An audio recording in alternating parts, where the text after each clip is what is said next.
బాప్తిసం పొందారో నిర్ణయించుకోమన్నా. ఓకేనా? అది నాకు సంబంధం లేని విషయం. ఇన్ఫర్మేషన్ అయితే కరెక్ట్గా ఉన్నట్టు ఇవ్వడం, చట్టాన్ని తెలియజేయడం నా బాధ్యత. లోబడటం లోబడకపోవడం మీ ఇష్టం. ఓకేనా? మేము పెద్ద విషయాలు బాప్తిసం పొందామని అంటావా, సరి చేసుకుంటావా, సరిపెట్టుకో. ఇది ఎప్పుడు నీకు దీన్ని సంగతి తెలుస్తుంది? అప్పుడు ఏం చేయలేవు, గుర్తుపెట్టుకో. ఓకేనా? విషయం అయితే చాలా క్లియర్గా చెప్పాలి, చాలా క్లియర్గా చెప్పేస్తాను. రైట్ అన్న. బాప్తిసం ఎందుకు పొందాలి?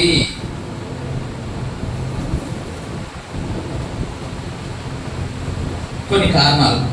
ఓకేనా? అపోస్తలుల కార్య గ్రంథం 2:38 అక్కడ 2 కారణాలు చెప్పాడు ఆయన.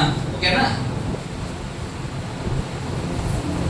మారుమనసు పొంది పాపక్షమాపణ నిమిత్తము ప్రతివాడు యేసుక్రీస్తు నామములో బాప్తిసం పొంది. దేని కొరకట? పాపక్షమాపణ. తర్వాత ఏం జరుగుతుందట? పరిశుద్ధాత్మ వరం పొంది.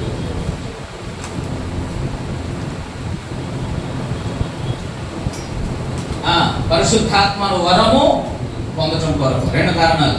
రైట్. మూడవదిగా మార్కు సువార్త 16:16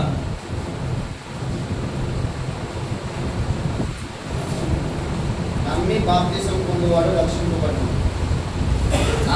ఎందుకు బాప్తిసం పొందాలా? రక్షింపబడటం. చదువుతున్నారు కదా, ఆన్సర్ చెప్పాలి అందరూ. ఓకేనా?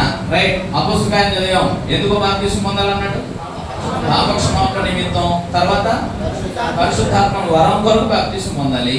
మళ్ళీ ఇక్కడేమన్నాడు? రక్షించబడడం కొరకు బాప్తిసం పొందాలి. అదేనా? రైట్. తర్వాత గలతీ 3:26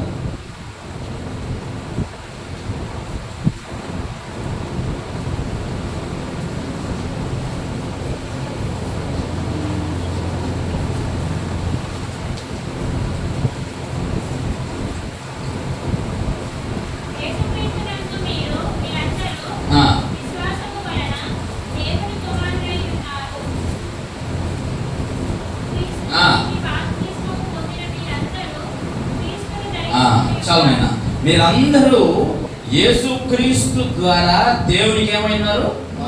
కుమారులై ఉన్నారు అన్నాడు. దానికోసమే మీరు క్రీస్తుని బాప్తిసం పొందారు అన్నాడు. అంటే ఈ బాప్తిసం వల్ల ఏం కలుగుతుంది అనమాట? దేవుని కుమారత్వం దొరుకుతుంది. అంటే నువ్వు ఇంతకుముందు ఏమయ్యావు? నీ కుమారత్వం ఉందా, పోయిందా? పాపమును బట్టి దేవుడు నీకు ఇచ్చిన కుమారత్వాన్ని పోగొట్టుకున్నావు. కాబట్టి ఇప్పుడు నీకు దేవుని కుమారుడు అవ్వాలి అంటే యేసుక్రీస్తు ద్వారా తన కుమారుగా స్వీకరించే ప్లాన్ అది. కాబట్టి ఎట్టి పరిస్థితుల్లో దేవుని కుమారుడు కొరకు బాప్తిసం పొందాలి. ఇంకా దాని కింద ఏం చెప్పాడు చూడండి. ఎందుకు బాప్తిసం పొందాలంటే మరలా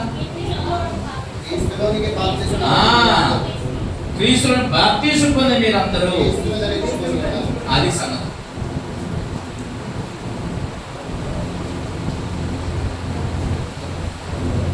ఎవరు ధరించావు? ఎలా ధరిస్తావు? క్రీస్తును ధరిస్తే నువ్వు దేవునికి కుమారుడు. క్రీస్తును ధరిస్తే నీ స్వభావం మారిపోద్ది. క్రీస్తును ధరించడం ప్రత్యేకమైంది. ధరించవలసినటువంటి దైవికమైన లక్షణాలన్నీ నువ్వు ధరిస్తావు. క్రీస్తును ధరించడం అంటే ఏమనుకుంటావో నాకు తెలియదు. ధరించడం అంటే ఏంటమ్మా? మామూలు ధరించడం అంటే వేసుకోవడమే కదా. ధరించుకోవడం అనే వాటి కోసం కొన్ని విషయాలు చెప్పాడు. ధరించడం అంటే క్రీస్తు ధరించడం అంటే అదే. అర్థమైందా? మీ దగ్గర ఒకసారి కుడివైపు చూసారు బోర్డులో ధరించుకొనవలసిన చూడండి. ఇక్కడ జాలిగల మనస్సు, దయాలత్వం, వినయం, సాత్వికము, దీర్ఘశాంతము, ప్రేమ. ఎవరి లక్షణాలు ఇవ్వండి? నువ్వు క్రీస్తుని ధరించడం అంటే ధరించాలి. ఎన్నున్నాయి లక్షణాలు? జాలిగల మనస్సు, దయాలుత్వం, వినయం, సాత్వికం, దీర్ఘశాంతం, ప్రేమ. ఎన్నైనాయి కదా? క్రీస్తును ధరించడం అంటే క్రీస్తు యొక్క లక్షణాలను ధరించడము అని. కాబట్టి ఇప్పుడు క్రీస్తుని ఎలా ఎప్పుడు ధరిస్తావు? నువ్వు బాప్తిసంలోనే ధరించగలవు. కుమారత్వం కొరకు బాప్తిసమే పొందాలి. క్రీస్తును ధరించుకోవడం కొరకు బాప్తిసమే పొందాలి. రైట్. తర్వాత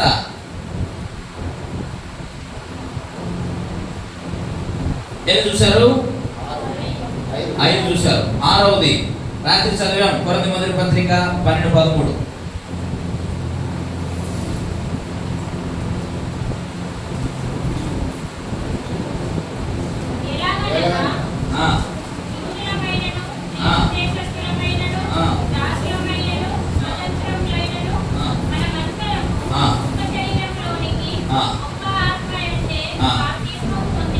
ఈ బాప్తిస్మము దేని కొరకు పొందాలి? ఒక్క శరీరముగా ఉండు కొరకు. అంటే శరీరం అంటే క్రీస్తు ప్రభు యొక్క సంఘము అని. కాబట్టి నువ్వు క్రీస్తు సంఘములోనికి బాప్తిస్మము నువ్వు దేంట్లో పొందేవో నాకు తెలియదు. కానీ నువ్వు బాప్తిస్మం పొందాల్సింది ఏంటో క్రీస్తు సంఘములోని. రైట్. 7వది యోహాను సువార్త 3:3 చెప్పినవే, కానీ మీకు రీజన్ పర్ఫెక్ట్ గా సీక్వెన్స్ గా తెలియాలి, క్రమమైన విధానంలో. ఓకేనా? యోహాను సువార్త 3:3.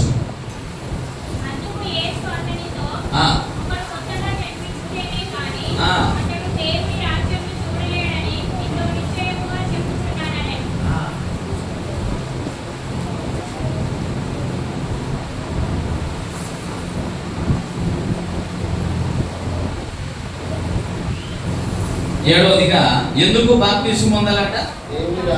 దేవుని రాజ్యములో ప్రవేశించుట కొరకు నువ్వు బాప్తిస్మము పొందాలి. రైట్. 8వది రోమపత్రిక 3వ అధ్యాయము 3-6 వచనాలలో మధ్యలో భాగంలో వరకు చదివేసేయండి సరిపోతుంది. 3వ వచనం నుంచి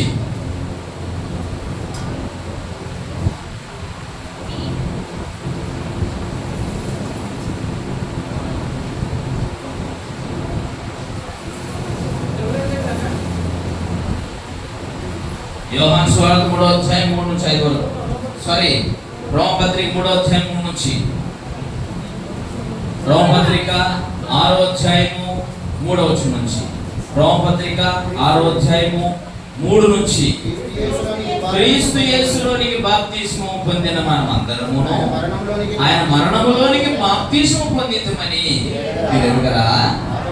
కాబట్టి తండ్రి మహిమ వలన క్రీస్తు మృతుల్లో నుంచి ఎలాగ లేపబడినో అలాగనే మనము కూడా నూతన జీవము పొందిన వారమై నడుచుకున్నట్లు మనము బాప్తిస్మము వలన ఆయన మరణంలో పాలు పొందుటకై ఆయనతో కూడా బాప్తిస్మంలో ఏం చేయబడ్డాం? పాతి పెట్టబడితిమి. ఇప్పుడు చెప్పండి, ఎందుకు పాతి పెట్టబడ్డారు? ఎక్కడ పాతి పెట్టబడుతున్నారు? బాప్తిస్మములో పాతి పెట్టబడుతున్నారు. యేసుక్రీస్తు చనిపోయాడు. చనిపోయిన ఆయనను సమాధి చేశారా? చేయలేదా? చనిపోయి ఆయన సమాధి చేశారు. సమాధి చేసినటువంటి ఆయన ఏ జీవముతో తిరిగి లేచాడు? నూతన జీవము కలిగి ఏ విధంగా తండ్రి మహిమ లేపబడ్డాడో, పాపముల చేత అపరాధముల చేత చచ్చిన నిన్ను బాప్తిస్మములో ఏం చేశారు? పాతి పెడుతున్నారు. అది ఆయన మరణ సమాధి పునరుత్థానములకు సాదృశ్యమైందే బాప్తిస్మము. క్రీస్తు మరణ సమాధి పునరుత్థానం నాకు సంబంధించింది అని విశ్వసిస్తే దానికి ఆ సువార్తలోని సారాంశమే బాప్తిస్మము. ఆయన మరణ సమాధి పునరుత్థానమే సువార్త. ఆ సువార్తకు పరిపూర్ణమైన అర్థమే క్రీస్తు మరణ సమాధి పునరుత్థానం. ఆ క్రీస్తు మరణ సమాధి పునరుత్థానమే బాప్తిస్మం. అందుకనే అది అక్కడ ఏం జరిగిందో నీ జీవితంలో కూడా అదే జరుగుతుంది అన్నాడు. అక్కడ ఏం జరిగింది? క్రీస్తు మన పాప నిమిత్తం నలగొట్టబడి చచ్చిపోయాడు. చచ్చిన ఆయన ఏం చేశారు? సమాధి చేశారు. సమాధి చేయబడిన ఆయన నూతన జీవము కలిగి తిరిగి లేపబడ్డాడు. నీవు నీ పాపముల కోసం చచ్చిపోయావు. చచ్చినటువంటి నీళ్ళలో ఏం చేయబడుతున్నావు? బాప్తిస్మంలో సమాధి చేయబడతావు. సమాధి చేయబడిన నీకు అక్కడ జరుగుతున్నది ఏంటంటే నీ ఆత్మకు నూతన జీవము ప్రసాదించబడుతుంది. దేనికోసము? నూతన జీవము పొందుట కొరకు. నూతన జీవము పొందుట కొరకు. జాగ్రత్తగా వినండి. ఇంతకు నీలో జీవం ఉందా లేదా? ఇప్పుడు అపరాధముల చేత పాపముల చేత చచ్చావు అంటే అర్థం ఏంటి? జీవం ఉందనే లేదా? భూమి బతికి ఉన్నావు కదా, భౌతికంగా బతికున్నావు. ఆత్మలో ఏమయ్యావు? ఎలా చచ్చిపోయావు? పాప పాపమును బట్టి అంటే దేవుని వలన కలుగు జీవములోంచి ఏమైపోయావు? వేరు చేయబడ్డావు. జీవము లేక నిర్జీవమైపోయావు. పుట్టేటప్పుడు జీవము కలిగే పుట్టావు. పుట్టేటప్పుడు జీవము కలిగి పుట్టావు. ఎవరి దశకు వచ్చిన తర్వాత సాతాను యొక్క ఉచ్చులకు ఉరులకు పడిపోయావు. అర్థమైందా? మీరు పెద్దగా ఎవరైనా పిల్లలు యవన పిల్లలు తొట్టిల్లితే మీరు పెద్దగా భూతంతములు పెట్టి చూడాల్సిన అవసరం ఏమీ లేదు. నీవు కూడా యవన జీవితంలో ఉన్నప్పుడు నీది అదే గతిగా. కాబట్టి అలాగ తొట్టిల్ల పిల్లలను చూసి మీరు జాలి పడాలే తప్ప దుష్ప్రచారం చేసి దుష్ట చూపులు వారిపై నిలవాల్సిన అవసరమో ఏం పుట్టాలి మీకు? జాలి పుట్టాలి. అయ్యో కుమారుడు ఇలాగైపోయాడు, దేవుని వలన కలుగు జీవనం స్వేచ్ఛ వాడి యవనేచ్ఛలు వాడిని అలాగ తయారు చేశాయి. మీరు ఓన్లీ ఇప్పుడు ఆల్రెడీ పిల్లలు కానీ పిల్లలు చదివించి ఈ బాధ్యతలు కలిగి ఉన్నారు కదా. ఇప్పుడు యవన పిల్లలు చూసినట్టుగా చూసి ఉరకగలరా? ఏమి అయిపోయాయి అన్నీ. ఇప్పుడు అన్నీ అయిపోయాయి. ఇప్పుడు బాధ్యతలు కాబట్టి పిల్లలకు బాధ్యతలు తెలియవు కాబట్టి వాళ్ళు ఏమైపోతుంటారు? వాళ్ళ మీద పెద్ద భూతత్వం వేసి నేనైనా చెడ్డ మనసుతో మీరు ఏమి చూసుకోవాల్సిన అవసరం ఏమీ లేదు. అందరూ యవన దశలో ఉన్నప్పుడు రకరకాల వ్యసనాలకు రకరకాల నేరాలకు పాల్పడుతూ ఉంటారు. అది వారి యవన ఏచ్ఛ. కానీ దాని వలన ప్రతి మనిషి కూడా యవనేచ్ఛ అంటే ఏమైపోతాడు? దేవుని వలన కలుగు జీవముల నుంచి ఒకవేళ క్రైస్తవ కుటుంబాల్లో పుట్టి పెరిగిన యవన బిడ్డలు ఉన్నట్లయితే వారు నిజముగా తాము పాపములో పడిపోయి జీవమును కోల్పోయినటువంటి స్థితి వరకు వెళ్ళ అవసరం లేదు. ఎందుకంటే ఇది మీకు ఇవ్వబడిన మహాభాగ్యం. క్రైస్తవ కుటుంబాల్లో పుట్టి పెరగడం అనేటువంటిది మన కుటుంబాల్లో మన పిల్లలకు ఉన్న మహా గొప్ప భాగ్యం. అది వారు దాన్ని అలాగ భావించగలిగితే మరి మాకెందుకంటే బాప్తిస్మం తప్పు చేయకపోతే ఉందరేమో. ఇది దేవుని సంకల్పం. దీనికి నువ్వు పాపం చేసినా చేయకపోయినా బాప్తిస్మము. కానీ నీకు పాపం ఏదో తెలియాలి, పాప పర్యవసానం ఫలితం ఏంటో తెలియాలి, దాని నుంచి విమోచించబడటం ఏంటో నీకు తెలియాలి, నిత్య జీవం అంటే ఏంటో ఇవన్నీ తెలియాలంటే నువ్వు ఎవరేసరికి రావాల్సిందే. కాబట్టి ఎవర బిడ్డలైనటువంటి వాళ్ళు కొరకు మాట్లాడుతున్నాడు. మీరు నిర్జీవ విషయంలోకి వెళ్ళిపోయారు పాపం చేసి అందరము. కాబట్టి నిర్జీవంగా మారిపోయినటువంటి నీవు తిరిగి నూతన జీవము నీకు కనెక్ట్ చేయబడడం కొరకు నువ్వేం చేయాలి? ఇప్పుడు బాప్తిస్మము పొందాలి. నూతన జీవము పొందిన తర్వాత సమృద్ధి జీవము కూడా పొందాలి. అదెక్కడ పొందుతావు? క్రీస్తు ప్రభు వారి యొక్క సంఘం జీవం అయితే పొందావు, కానీ క్రీస్తు ప్రభు సంఘంలో నువ్వు ఉండకపోతే సమృద్ధి జీవాన్ని పొందలేవు. సమృద్ధి జీవాన్ని నువ్వు పొందలేదనుకో ఏడిపో నిత్య జీవానికి. అర్థమైందా? నువ్వు నిత్య జీవం వెళ్ళాలంటే సమృద్ధి జీవాన్ని క్రీస్తు సంఘంలో సంపాదించుకోవాలి. సమృద్ధి జీవం సంపాదించుకోవాలంటే ముందు నీలో జీవము ఉండాలి. జీవము రావాలంటే నువ్వేం చేయాలి?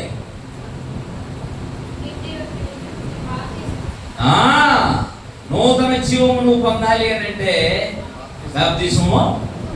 రైట్ అన్న, ఇప్పుడు జాగ్రత్తగా వినండి, విషయం చెప్పేశాను కదా. బాప్తిస్మం ఎందుకోసం పొందాలండి? పాప క్షమాపణ కొరకు అన్నప్పుడు నీకు పాపం అంటే ఏంటో తెలియాలి, పాప ఫలితం ఏదో తెలియాలి, పాపం వల్ల కలిగే శిక్ష భయంకరమైనదో ఉన్న ఆత్మక శరీరానికి అది నీకు తెలియాలి. కాబట్టి ఈ పాపములను క్షమించగలిగే వారు ఎవరో నీకు ఇవన్నీ నీకు తెలియాలి. అంటే పాప క్షమాపణ అంటే ఒక్క మాటతో చెప్పేది కాదు.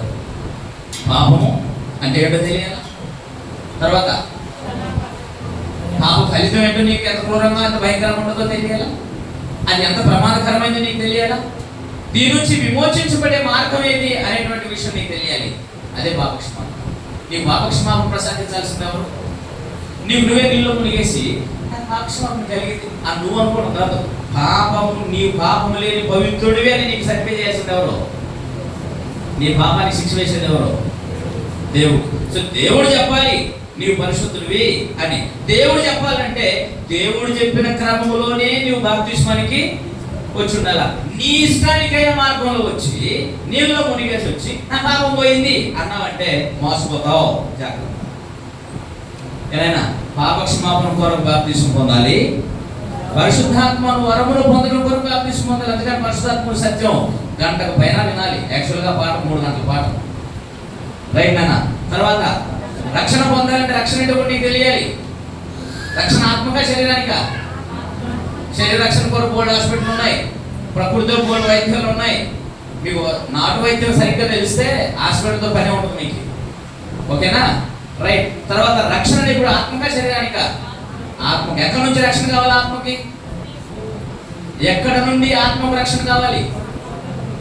ఎక్కడ నుండి ఆత్మకు రక్షణ కావాలి? మీరు నాకు సమాధానం చెప్పకపోతే అసలు మీకు రక్షణ సమాచారం ఏది లేదు. పాపం నుంచి రక్షణ కాదు, పాపం వలన పాపం చేసిన వారి మీద, వారి భక్తిహీనత మీద, వారి దుర్నీతి మీద ఎవరి కోపం ఉంటుంది? దేవుని ఉగ్రత, న్యాయ తీర్పు నందు దేవుని ఉగ్రత నీ మీద ఉంటుంది. కాబట్టి దేవుని ఉగ్రత నుంచి నీ ఆత్మకి ఏం కావాలి? 4, దేవుని కుమారుడవుడు కొరకు బాప్తిసం పొందాలి. ఒకవేళ నువ్వు దేవుని కుమారుడు అయితే ఎవరు కుమారుడు ఏంటావు? నువ్వు దేవుని కుమారుడు కాకపోతే నువ్వు ఎవరి కుమారుడు ఏంటావు? అపవాది కుమారుడు ఏంటావు. మీరు మీ తండ్రి యొక్క అపవాది సంబంధులు, వారి దురాశలనే నెరవేరుస్తారు. అచ్చం వాడు మాట్లాడినట్టే మాట్లాడతారు, వాడు చేసినట్టే చేస్తారు.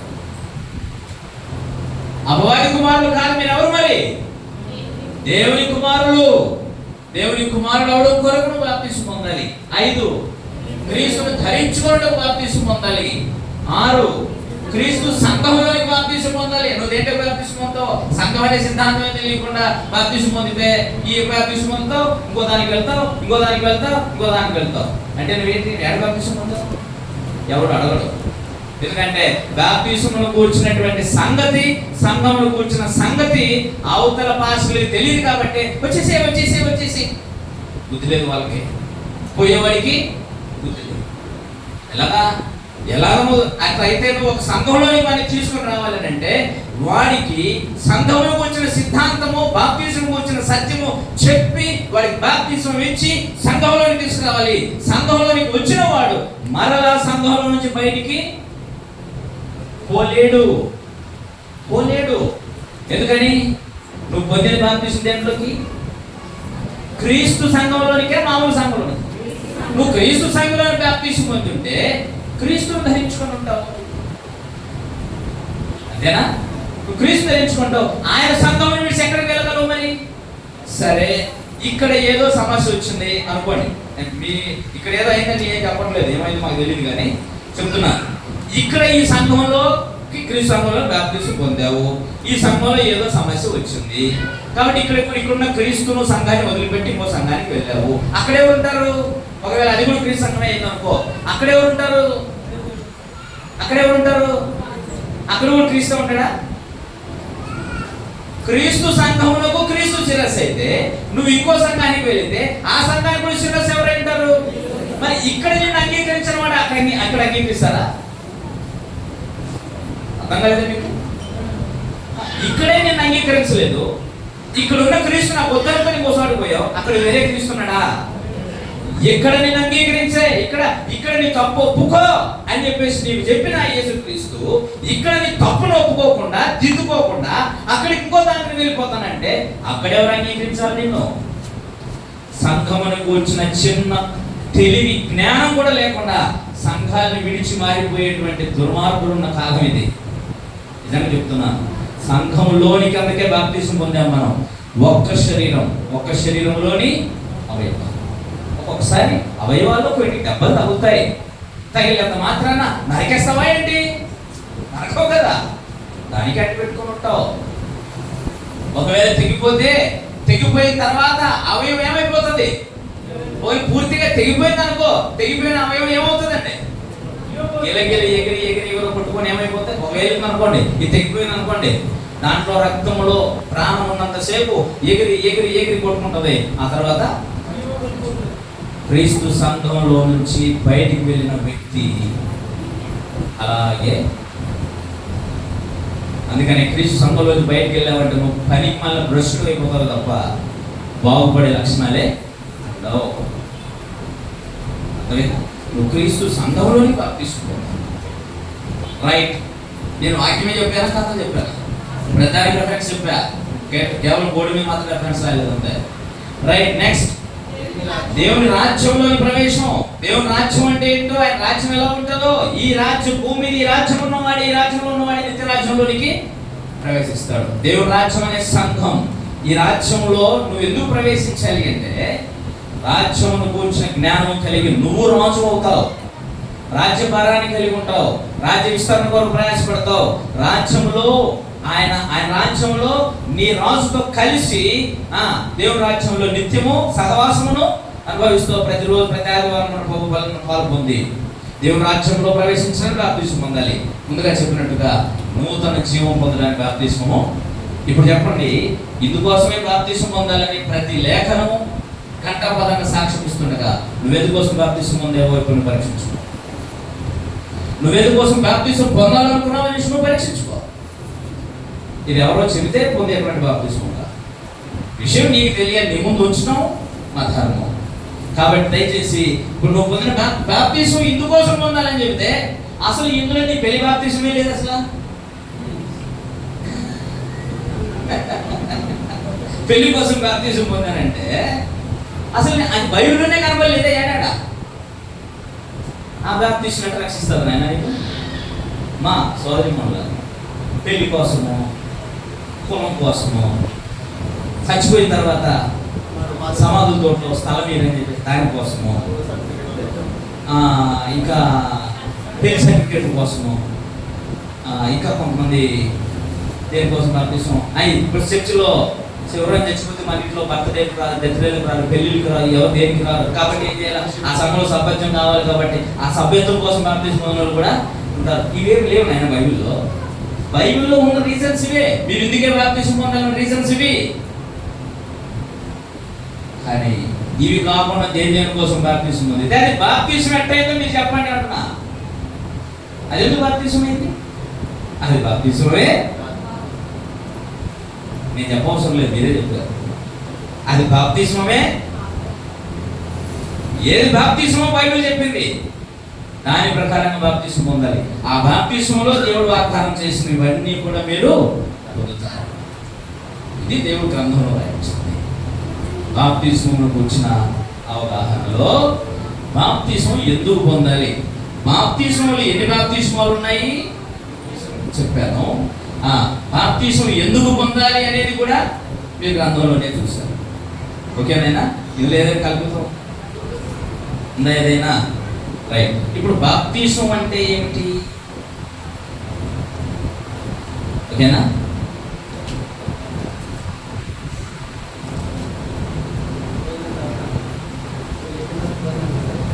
నేను కంప్లీట్ చేసేస్తాను. ఓకేనా? ఇప్పుడు మీరు బాప్తిస్మం అంటే ఈ పాఠం మొత్తం భోజనం వరకు కొనసాగుతారు. ఇప్పుడు అయ్యగారు భోజనం తర్వాత చెబుతారు, మళ్ళీ ఇంకా చెప్పాలి, అయిపోలేదు.